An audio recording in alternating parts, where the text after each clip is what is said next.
Much like the Georgia, I find the Ohio, I don't know, it's not my favorite boat, I'll be honest. I'm a little bit disappointed because I wanted the Vampire 2 to be my first Research Bureau ship. And I've chosen the Ohio because I know it's a solid boat and because it may be valuable when we get into clan battles or if we join COTS or something. Because I'm almost always in a battleship shot calling role, I need to have the widest variety of battleships possible. I don't find the Ohio to be as fun as the Montana personally, but I haven't played it that much, and it might just be a learning thing. And I don't hate the Ohio. I just don't love it as... I mean, I was hoping, I guess, for an improvement on the Montana. And I know better. Cognitively, I know that it's not an improvement, but a side grade. We'll play an Ohio game, see what it looks like. Yes, it will be valuable in clan battles, and that's why I bought her.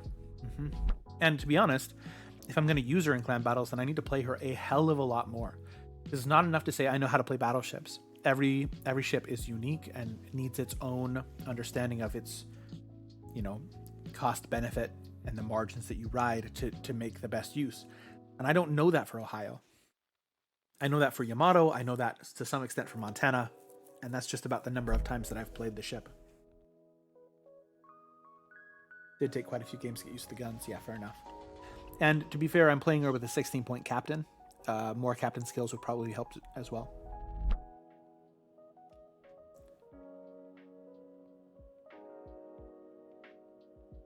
Yeah, her shells are quite slow. Quite slow. And that has caught me out so many times. I have to actually think about how to aim her.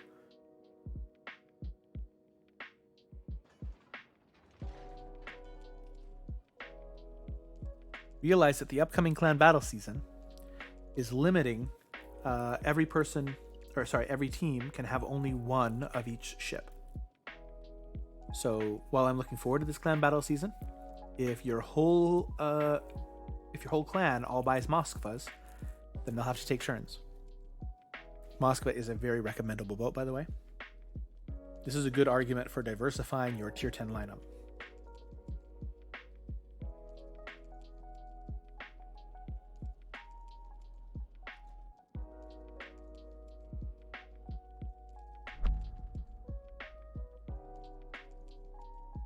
I assume they will too. But the interesting thing about rentals is, so normally when we have rentals, if we had two people joining us and they did not have a ship and did not know what to pick, I would have them both be in Zhao or, whatever. Both be in the cruiser. Because that's the easiest role to play if you don't know what you're doing.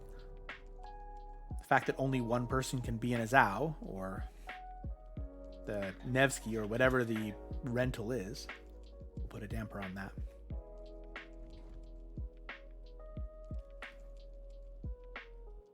Thank you, Missouri.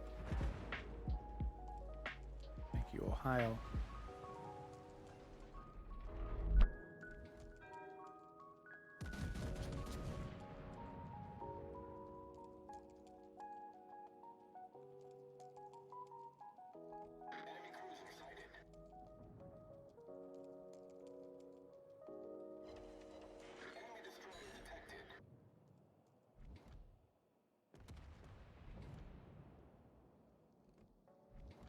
Ooh, Kremlin's had to go.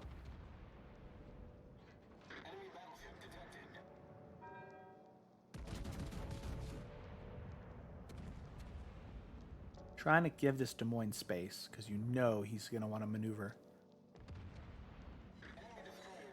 Yeah, that'll do. That right there is the most effective slap I've ever gotten out of the Ohio. But I've only played 6 games in her, so.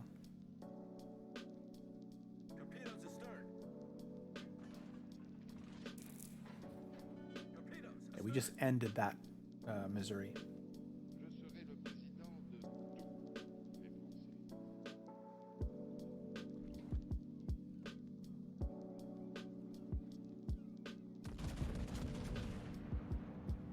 You'll notice how this works. I've got an amazing range, and I haven't even put my spotter plane up.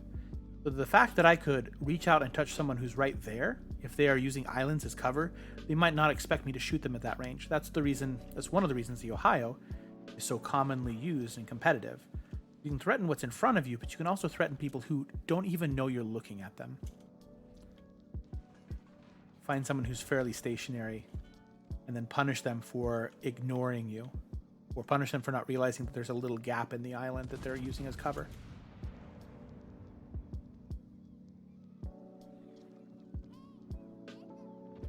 Gremlin was wise, so almost all miss.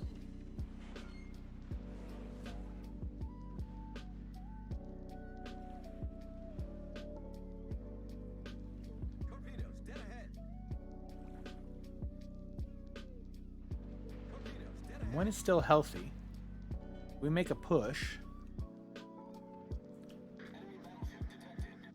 Oh, you may have made a terrible mistake with that. Oh, buddy. Oh, buddy.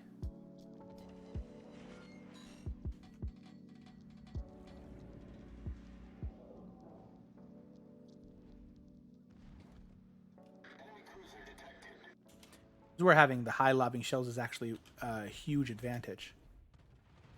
A Russian battleship would not be able to lob this island chain, but an American battleship can.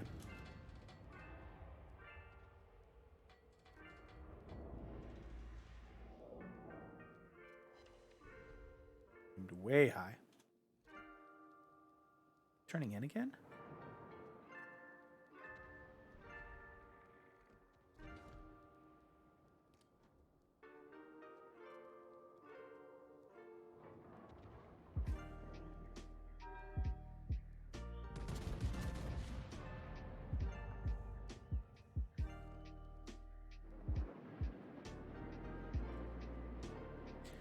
Guessing how much the Salem will push stop or go at this range is always an interesting question.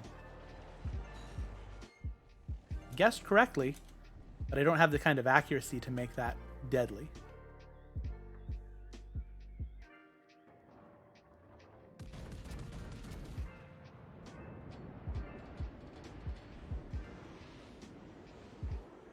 If he's wise, he knows that backing up is the wrong choice.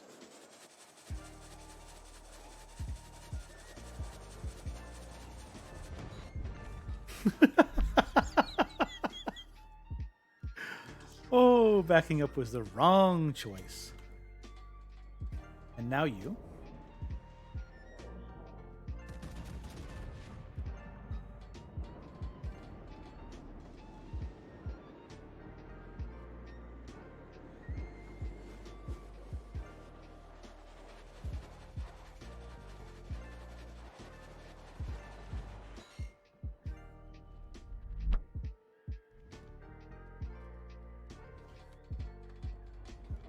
And now you.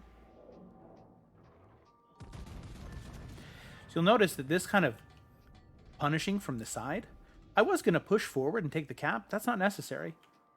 I have 7 citadels in this thing. That's more effective than I've ever had in this boat. I'll be honest.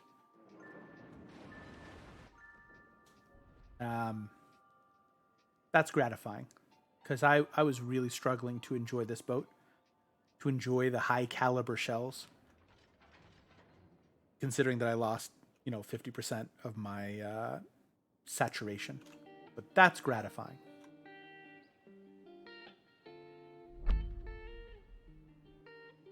This demonstration has helped me decide. I'm not even using the ship for... So what you're noticing is the value of cross-map shooting at unaware targets.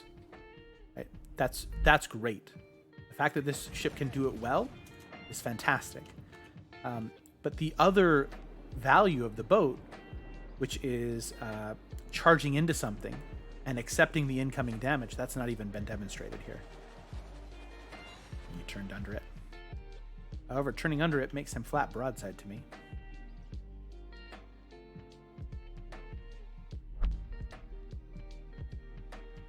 Yeah, this is how she would be using clan battles. Face toward an enemy and shoot at people across the map. Mm-hmm. Oh no, there's a Conqueror there. Conqueror's not moving though. Fine.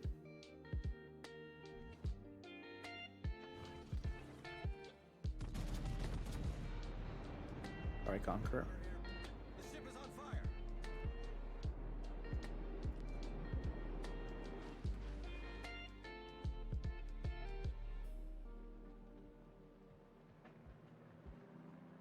We've lost our light ships down here. Let's go out and light and have their way with us. Let's have our first heal.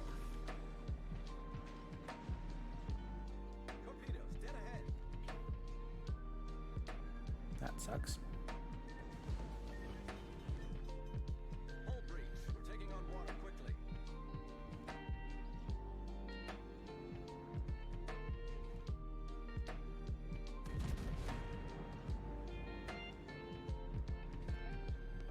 Not where I want to be. Between a Brindisi and Niwa and a Kremlin, it's not where I want to be.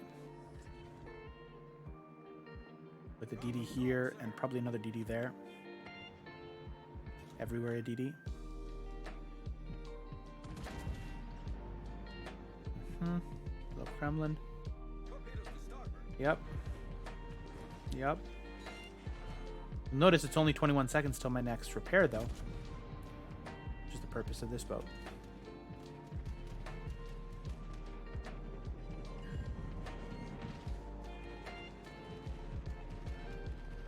Conqueror's with me, though. That's good.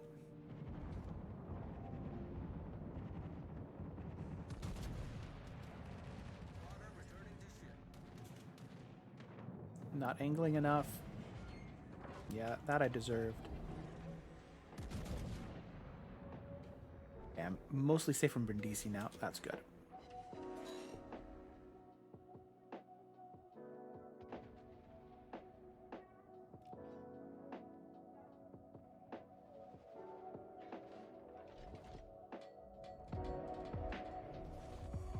I don't think you're angled enough, buddy.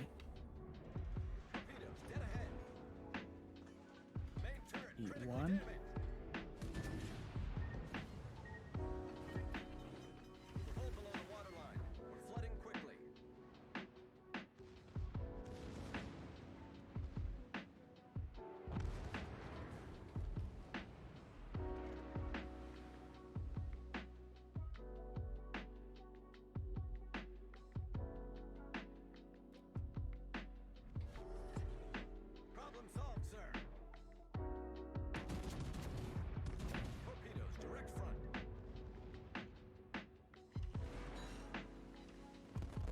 Ooh.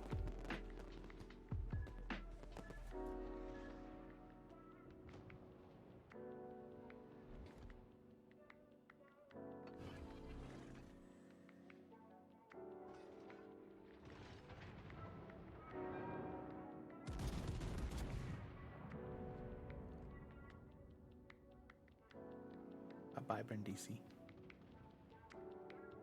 Let there be justice. Only one.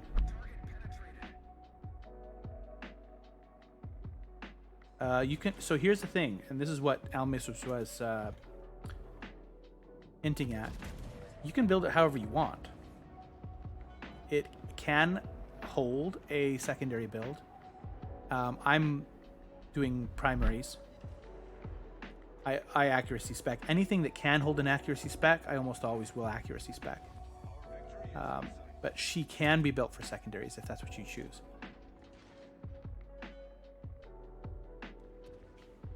Brindisi gets away. If I had managed that Kremlin and Iowa engagement a little bit better, I could have had a damage record. I think my damage record is like 260. I don't tend to get really, really high damage games. But I'm going to go ahead and say that I have most of what I wanted in this boat. 1.6 million potential, 60,000 spotting, 227,000 applied. It's been a good game.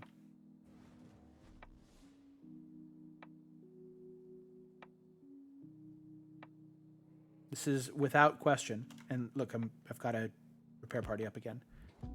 Without question, my best Ohio game yet.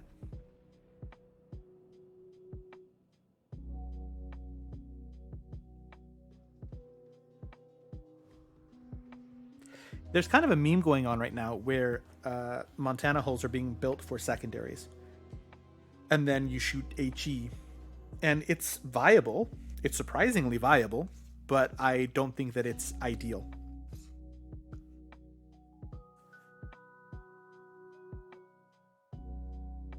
Exactly. So what you saw there was me ignoring what's in front of me, knowing that I can bow tank it. and then shooting at ships that don't even know that I'm there looking at them.